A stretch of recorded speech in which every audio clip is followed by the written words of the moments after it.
Mr. President, The distinguished senator from Iowa. I appreciate the kind words of the senator from Louisiana, and likewise, it's a pleasure not only to work with her, but the two of us have been able on most foster care and adoption issues be able to find a broad coalition of senators that are very interested in making sure that people that don't have permanence because of the lack of adoption or because of faults within the foster care system, to bring changes in legislation that make that permanence and stability more a fact and a better quality life for the young people. So thank you, Senator Landrieu, for your leadership. And I likewise, as she has, rise to honor National Adoption Month. And so I would take a few minutes to discuss my support for Senate Resolution 302 and for policies that promote and encourage adoption.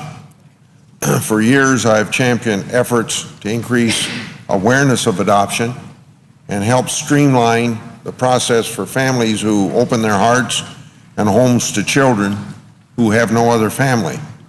Senate Resolution 302 helps promote national awareness of adoption and the children awaiting families, celebrates children and families involved in adoption, and lastly, encourages the people of the United States to secure safety, permanency, and well-being for all children.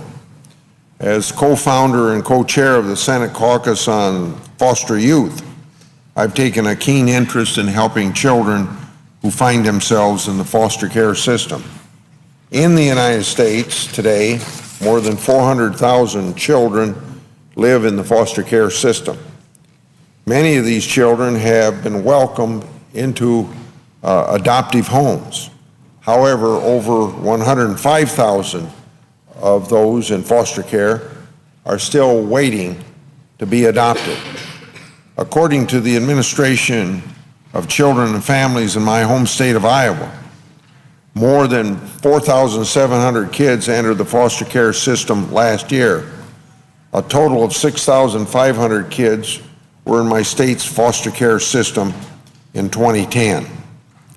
Foster youth simply desire to have what so many of us were blessed to have. That is, a home with caring, loving parents and siblings. In other words, in a short statement, they want permanency. They want stability. Too many older children in foster care, especially those with special needs, are often the ones who wait the longest to leave foster care. These kids are less likely than younger children to find what we refer to as forever homes. While research shows that 40% of the Americans have considered adopting, many are reluctant because they are unsure of the adoption process. They have inaccurate perceptions about the children who are eligible to be adopted. Some believe that children in foster care are there because of delinquency and other behavioral problems. The unfortunate fact is that most children who are in foster care are there because they are abused, neglected, or abandoned. These vulnerable children desperately need a family structure. They need parents who serve as positive role models, helping them become bright and successful members of their community. While progress is being made to increase adoption, there is always more work to be done. Helping in this process are numerous agencies and nonprofit organizations who work tirelessly to find worthy American families who want to be adopting parents. In Iowa, one such agency is Four Oaks Family and Children Services of Cedar Rapids, Iowa. Four Oaks has had a recruiter working with Wendy's Wonderful Kids since 2005. Wendy's Wonderful Kids is an innovative program of the Dave Thomas Foundation for Adoption. named after the late American business icon who founded Wendy's restaurants. The foundation mission is to promote adoption. It recently released a report about the success of the Wendy's Wonderful Kids program. Specifically, the program is more focused on hard-to-place children. Recruiters work with children to find them the most appropriate placement. This program is a success story. Congress has also adopted and acted on legislation. In 2008, I was part of a bipartisan effort to pass the Fostering Connections to Success and Increasing Adoptions Act of 2008.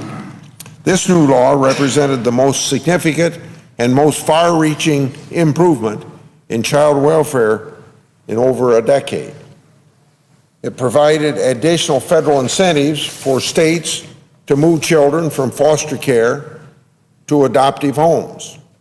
It included legislation that I had introduced to make it easier for foster children to be permanently cared for by their own relatives, including grandparents, aunts, and uncles, and to stay in their home communities. And that, of course, is one way of bringing about greater stability. Provisions in the law also made all children with special needs eligible for federal adoption assistance. Previously, that assistance had been limited to children who were removed from very low-income families.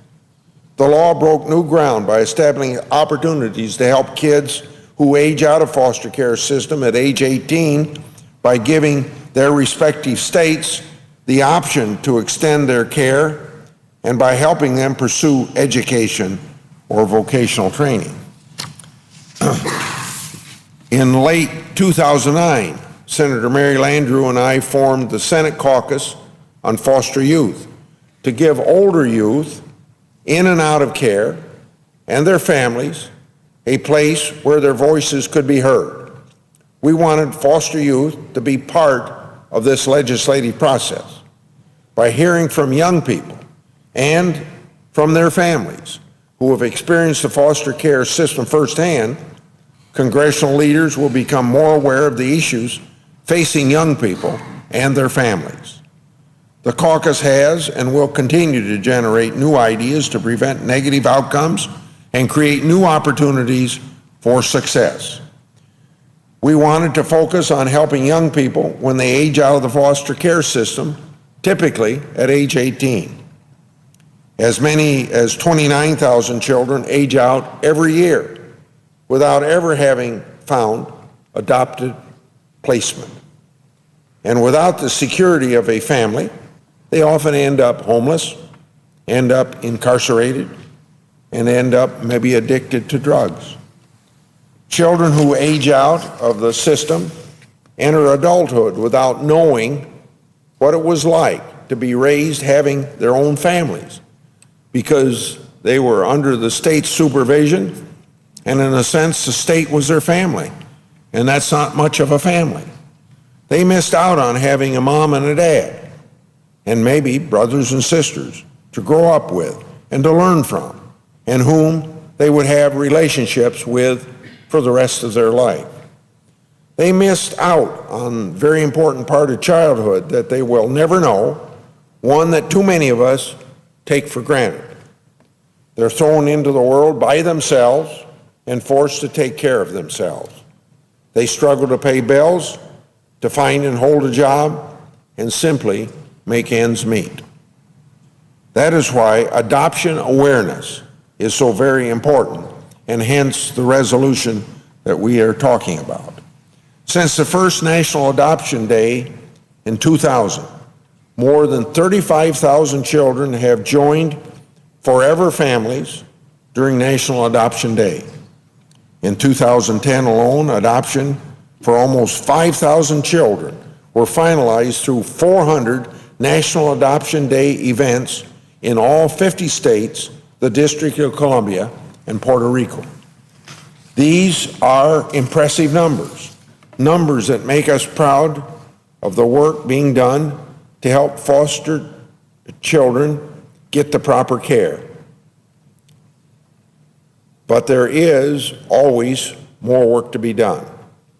And I've said that twice, and you can't say it too many times. And it is through awareness like this that we can help the work to continue. In passing Senate Resolution 302, this body will make an important statement about our collective support for the needs of foster children. It recognizes the families who took the giant leap to open their homes to other children. National Adoption Month is about kids who need a home. It's about kids who just want a mom and a dad. It's about helping children who are victims of neglect and abuse. It's about giving children living in foster care the ability to live their dreams. We need to keep working together to break down the barriers to adoption so every child feels the relief of a solid family. I'm proud to support the many kids who wait for permanency and stability, but more importantly, you also have to salute the many organizations that are helping to make their dreams come true. I yield the floor, and I suggest the absence of a quorum.